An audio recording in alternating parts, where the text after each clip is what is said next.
Today we're out at Flagstaff, an old gold rush town in Victoria's Central Goldfields, where a major Royal Australian Air Force depot was secretly constructed during World War II.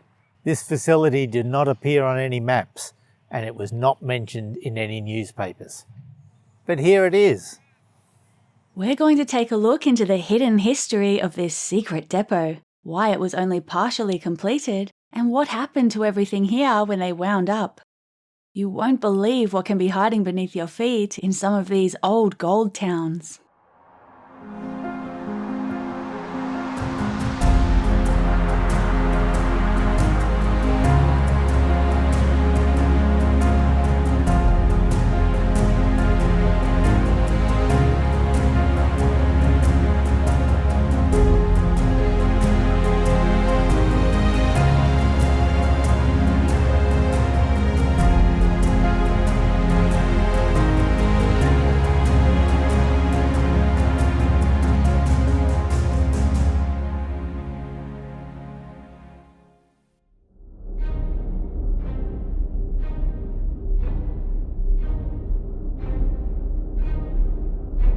In early 1942, the Second World War was not going well for Australia.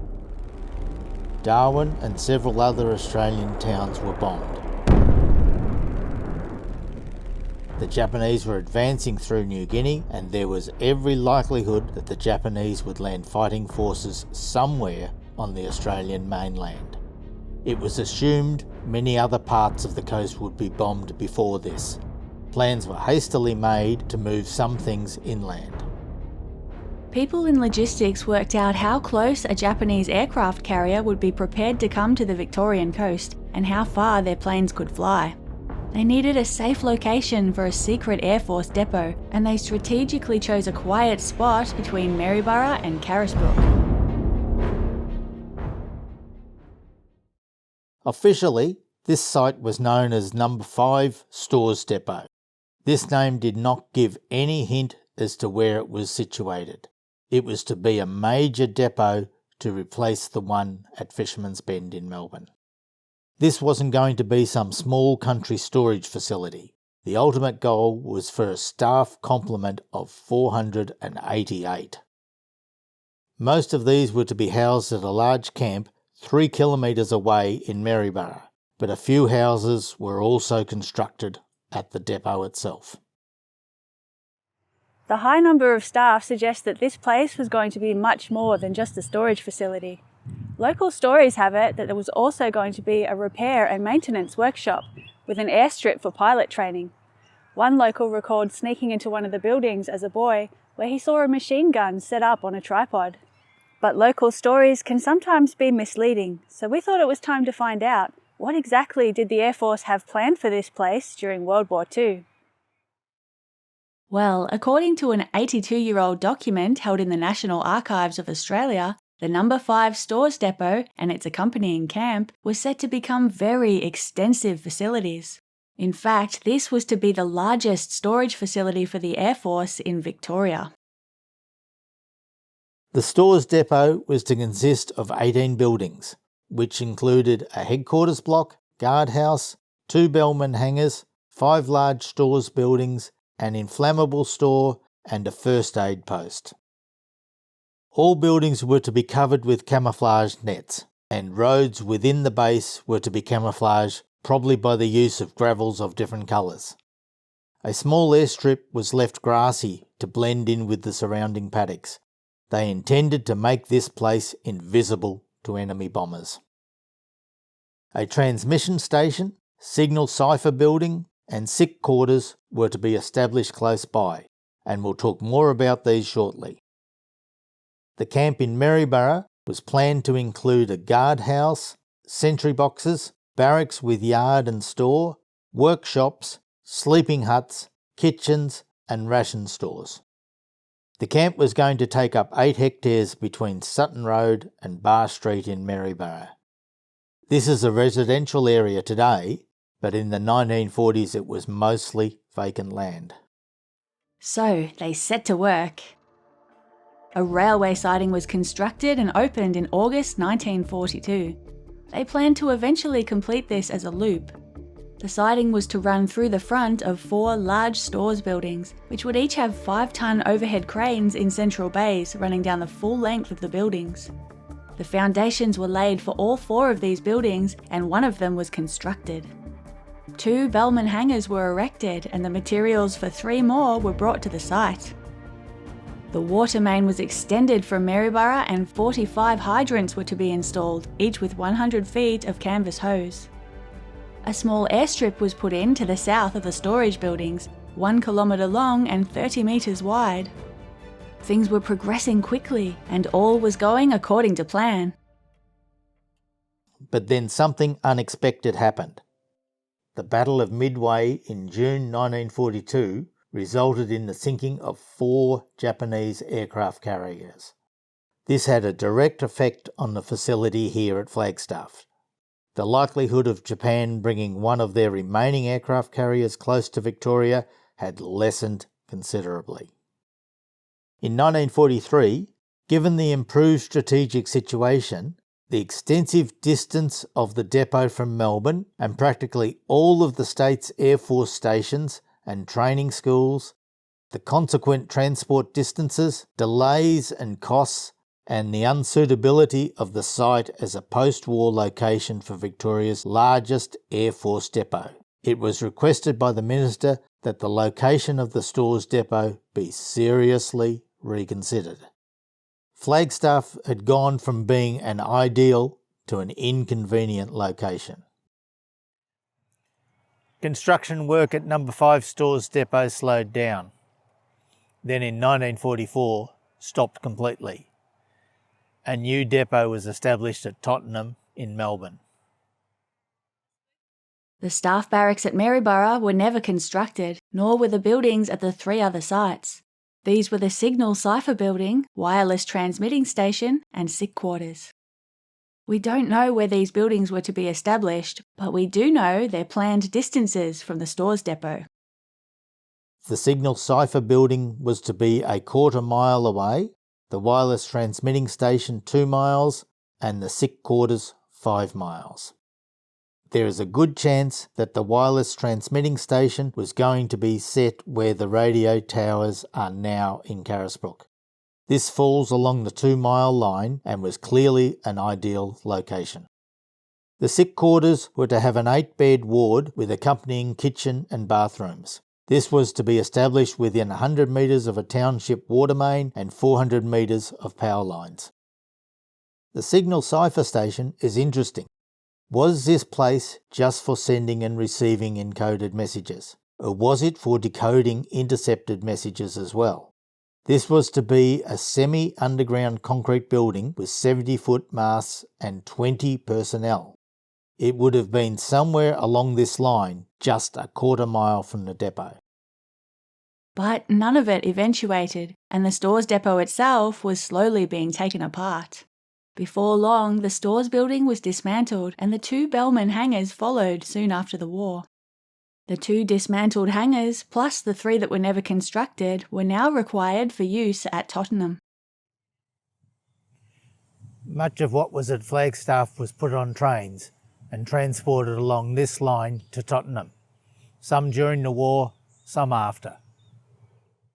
In 1945, Victorian Railways named this siding Carry Store, a mixture of the words Carisbrook and store. The figures for Carry Store siding show that 1945 to 1946 was the main period of use. Of the 340 tonnes of freight that year, nearly all of it was outgoing. No. 5 Stores Depot was being dismantled. The last time Carry Store siding was used was 1947. But before long, Carry Store almost became famous. In 1948, it was announced that King George VI would be visiting Australia the following year. This was in appreciation of what Australia had done during World War II. This would have been the first royal tour to Australia by a reigning monarch, but his declining health forced the cancellation of the tour. If it had gone ahead, the itinerary had him staying at Maryborough, and the royal train was to be parked overnight at Carry Store siding.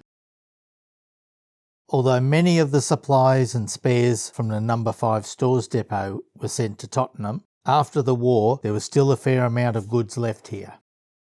In 1946, 3 of the guards were charged with stealing £300 worth of goods from the depot. Mr. Dobby PM told one of them in the police court, "I have great contempt for people like you who think they are at liberty to pinch government property. I regard you as a disgrace to the Air Force."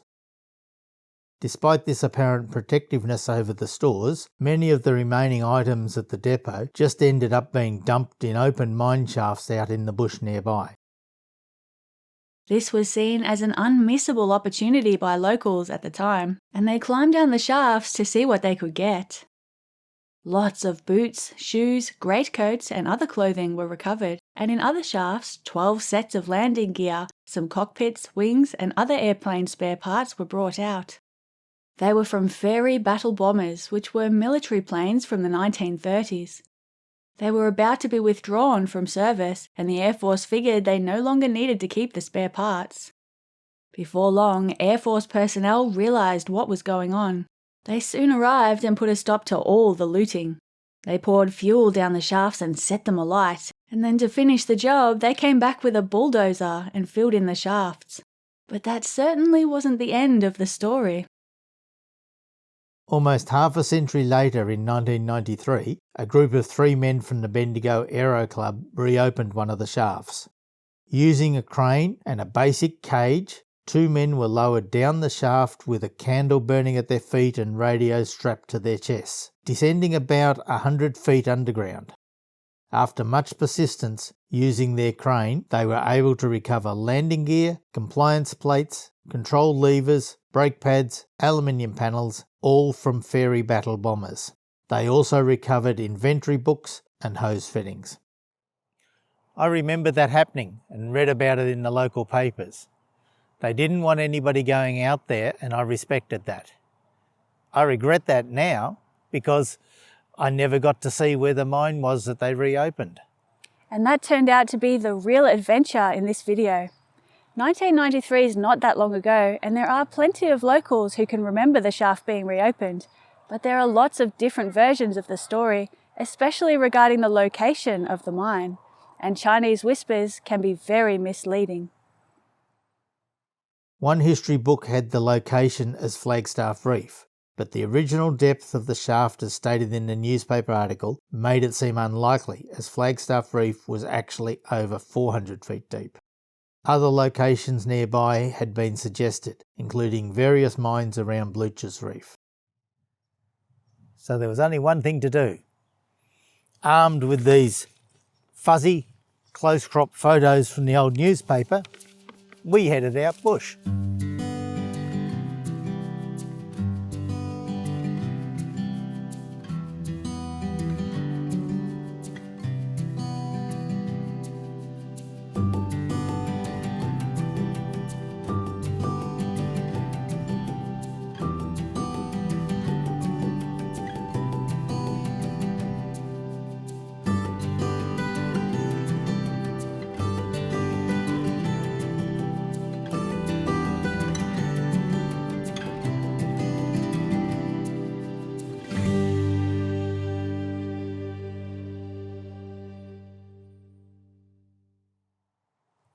This mix of ironbark and yellow gums is only found in specific parts in this forest, and that's really about all we had to go on. The first place to check out was the Flagstaff Reef, which certainly looks similar to the 1993 photos. This may not look like much today, but it was once quite a significant gold mining operation. There was a 3-compartment shaft which went down over 400 feet, the winding engine was over there, and a poppet head once towered over the shaft. And that's all well and good, but is this the spot we're looking for? This photo shows fairly level ground and a mixture of ironbark and yellow gum trees. We had the right mixture of trees here, but we couldn't pick out any of the ones shown in this photo. So I asked the local, who sent me to another local, who sent us to another part of the forest, but it wasn't the right place. We ended up asking several people who sent us to several different places.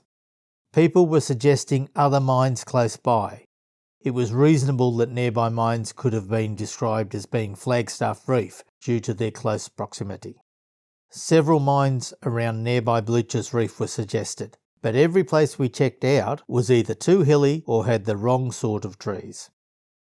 A few people also suggested that the mine was in a paddock, but these photos show that it was definitely in a forest. We hadn't had much luck, so we headed back to where we started at Flagstaff Reef, and instead of looking for the trees, we headed to the shaft itself and took a closer look at the photo. This is a fairly nondescript photo, but we took particular note of the angle of the shaft, the angle of the cutting in the rock, and this collapsed bit here. There were definite similarities in the Flagstaff Reef shaft. We compared the two and things were starting to look pretty good. We were fairly sure we were in the right spot. Now we could work out which side of the shaft the crane was sitting and see if we could see any of those trees in the background. Turns out they were hiding in plain sight all along. They just had to be viewed from a very specific angle.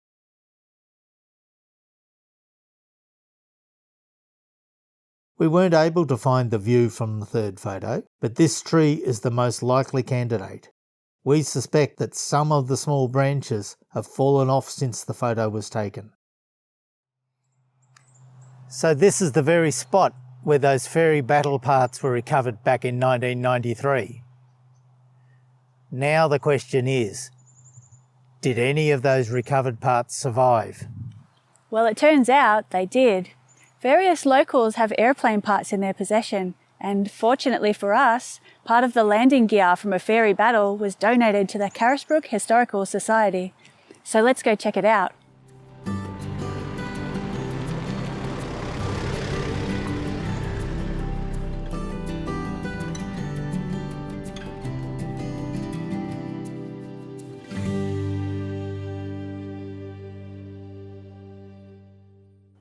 The name is Alex Stoneman. I'm with the Carisbrook Historical Society.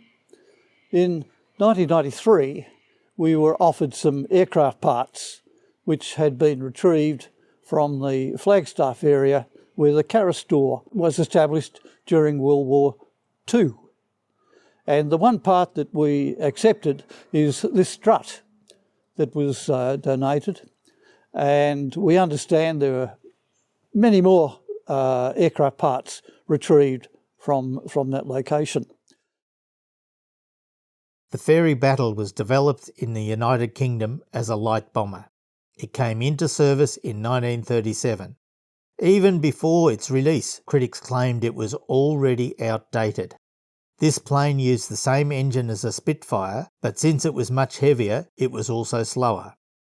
A ferry battle had the distinction of being the first R.A.A.F plane to shoot down a German plane, but this fame was short-lived.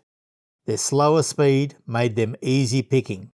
After nearly 200 were shot down in 2 weeks, they were withdrawn from active service in Europe. Some were sent to Australia where they were used for training. And as we know, parts of those planes ended up down mine shafts near Maryborough. So that concludes the story of the No. 5 Stores Depot, which would have been the largest Air Force storage facility in Victoria had the strategic situation not changed so soon. This is just one of many little-known stories about Victoria's history. So stay tuned to this channel because there are lots more interesting videos on the way. It's been a good video. It has. It's been very interesting. It's a lot more work than we expected. This is our 8th video and this is the one that's had the most research and the most awkward filming. Yes. And we found some very interesting things that we didn't expect about the place too. Yes, yes. The cool thing was pursuing the local stories and rumours, I thought. That was the most fun part about the video. Yes. Because there's always Chinese whispers. Yes. I thought we found a remains of a powder magazine, but you overruled me and said no. It could be, yeah, but there's a number of other things it could be as well. Yeah. Yes. And Flagstaff itself was interesting. Yeah, it's a cool mine site. I think that could possibly be a WIM platform there. Yeah, and there's not many good WIM sites. And that's certainly not a good WIM site. Yeah. It's been moved around a bit, but I think it could have been, yeah. But you can visualise where the horse would have walked. Yeah. Flagstaff's an overlooked area. Most people don't know its history. No, well, I don't know much about the history of Flagstaff. Yeah, started in 1854. It was sort of an rush to the outside of Maryborough. It started with Flagstaff Gully and the Flagstaff Hotel. We're not quite sure which one came first. Was the gully named after the hotel? Yep. Or did the rush start and the hotel named itself after the gully? Yeah, and then it worked its way up, and at the top of it they found the reef and called it Flagstaff Reef. And we'll be looking forward to our next video. What do you reckon the next one will be?